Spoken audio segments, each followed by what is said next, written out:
Hello दोस्तों, कैसे हैं आप सभी। आप सभी का स्वागत है आपके अपने ही यूट्यूब चैनल पर जिसका नाम है इंग्लिश बाई छवि सर। तो दोस्तों, आज मैं डिस्कस करने जा रहा हूं आपके बीए फाइनल ईयर के paper first history of English literature से शॉर्ट क्वेश्चंस का पार्ट 2। इसके पहले मैं इस वीडियो का पार्ट फर्स्ट डिस्कस कर चुका हूं। जिस किसी ने पार्ट फर्स्ट न देखा हो वह प्लेलिस्ट में जाकर देख सकता है। दोस्तों, आज का पार्ट 2 आपके एग्ज़ाम पॉइंट ऑफ व्यू से बेहद ज़्यादा इम्पॉर्टेंट है। तो चलिए अब आपका ज़्यादा समय न लेते हुए आइए शुरू करते हैं आपके शॉर्ट क्वेश्चंस के पार्ट 2 को। तो जैसा कि आप अपने मोबाइल की स्क्रीन पर देख पा रहे हैं, so let's start the part 2 of history of English literature. Question number first. Write a short note on the contribution of university wits in the development of English literature. यानी English literature के development में यानी विकास में university wits के contribution पर यानी योगदान पर एक नोट लिखना है। Let's see the answer. The contribution of the university wits यानी यूनिवर्सिटी विट्स का योगदान to the development of English drama के डेवलपमेंट के लिए यानी विकास के लिए वॉज मोस्ट वैल्यूएबल बहुत अधिक मूल्यवान था एंड नोटवर्दी और ध्यान देने योग्य था। John Lyly, George Peele, Robert Greene and Thomas Kyd achieved excellence. इन सभी ने एक्सीलेंस को अचीव्ड किया था यानी श्रेष्ठता या उत्कृष्टता को अचीव किया था। Christopher Marlowe and Robert Greene led the foundation. Christopher Marlowe ने और रॉबर्ट ग्रीने ने फाउंडेशन को रखा था यानी नींव को रखा था of historical plays and chronicle plays. Historical plays और क्रॉनिकल प्लेज की नींव को रखा था। Christopher Marlowe and Thomas Kyd prepared the way for tragedy. Christopher Marlowe और थॉमस किड ने फॉर ट्रेजेडी के लिए एक रास्ता तैयार किया था। Marlowe revolutionised the English tragedy. Marlowe ने रिवोल्यूशनाइज्ड यानी क्रांति ला दी थी इंग्लिश ट्रेजेडी में। Heroic subjects were taken up. और जो हीरोइक सब्जेक्ट्स थे टेकन अप वो लिए जा रहे थे बाय द क्रिस्टोफर मार्लो के द्वारा।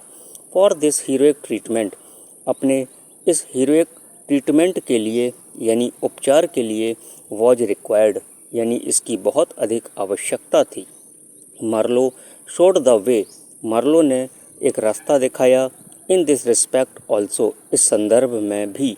George Peele and John Lyly made the drama poetic.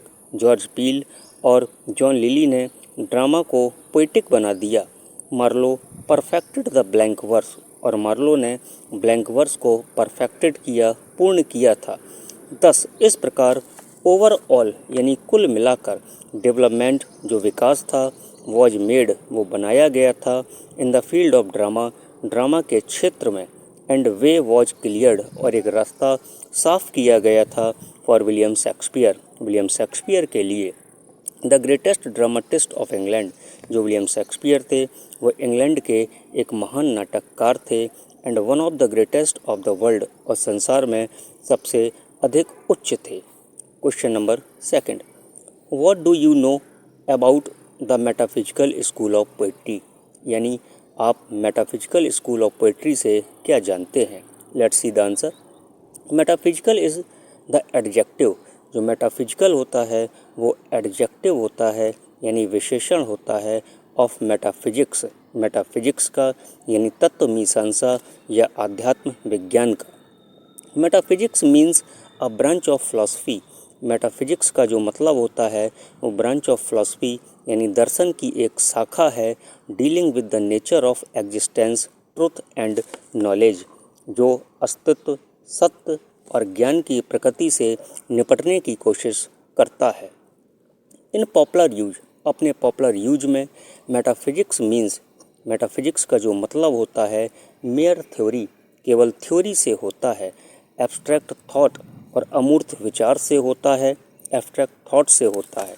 thus इस प्रकार the literary meaning of metaphysical यानी मेटाफिजिकल की जो साहित्यिक अर्थ होता है इज बेस्ड ऑन वो आधारित होता है एब्स्ट्रैक्ट रीजनिंग अमूर्त तर्कों पर आधारित होता है। Question number next, right a short note on picaresque novel. Picaresque novel पर एक नोट लिखना है। The picaresque novel is a tale of adventures of misadventures of picaro यानी पिकारास्क्यू नॉवेल एक पिकारो के दुस्साहस के कारनामों की टेल है, कहानी है। विच मीन्स जिसका मतलब होता है रोग और नेव यानी दुष्ट और धूर्त। इट ओरिजिनेटेड इन स्पेन इसकी उत्पत्ति स्पेन में हुई थी। इन द 16th सेंचुरी 16वीं शताब्दी में as a reaction against the romances of chivalry यानी एक रिएक्शन था, एक प्रतिक्रिया थी against the romances of chivalry यानी शिवरली ऑफ रोमांस के खिलाफ। Question number 4, right a short note on the growth of Victorian poetry. Victorian poetry की ग्रोथ यानी विकास पर एक नोट लिखना है। Let's see the answer. The Victorian poetry absorbed into itself a very large part of the creative energy of the time यानी Victorian poetry उस समय की रचनात्मक ऊर्जा का एक बहुत बड़ा हिस्सा अपने आप में एब्जॉर्ब किए था यानी समाहित किए था। It became a vehicle of ideas ये व्हीकल ऑफ आइडियाज़ हो गया यानी विचारों का साधन बन गया। As well as means of amusement और मनोरंजन का साधन बन गया। It reflected all the forces which were shaping the complex modern world यानी यह उन सभी ताकतों को प्रतिबिंबित करता था जो जटिल आधुनिक दुनिया में आकार दे रहे थे। द स्प्रेड ऑफ डेमोक्रेसी यानी प्रजातंत्र का जो विस्तार था, जो फैलाव था, मेड इट सोशल इसने इसे सोशल बना दिया एंड ह्यूमैनिटेरियन और मानवीय बना दिया था। The spirit of religious and moral unrest यानी रिलीजियस धार्मिक, मोरल अनरेस्ट यानी नैतिक बेचैनी की जो स्पिरिट थी यानी जो भावना थी वॉज ऑफन अपर मोस्ट वो ऊपर आ गई इन द नॉवेल में। दस इस प्रकार the Victorian novel is the index जो विक्टोरियन नॉवेल था वो इंडेक्स एक सरणी है ऑफ मैनी साइडेड कई प्रकार से interest in conflicting elements of the Victorian age के परस्पर विरोधी तत्वों में। तो दोस्तों ये था आपका हिस्ट्री ऑफ इंग्लिश लिटरेचर के शॉर्ट क्वेश्चंस का पार्ट 2। आपको कैसा लगा कमेंट करके ज़रूर बताएं और यदि आपने अभी तक English by Chhavi sir channel को सब्सक्राइब ना किया हो तो प्लीज़ चैनल को सब्सक्राइब करें, बेल आइकन को प्रेस करें, लाइक व शेयर करना बिल्कुल भी ना भूलें। Thank you for watching.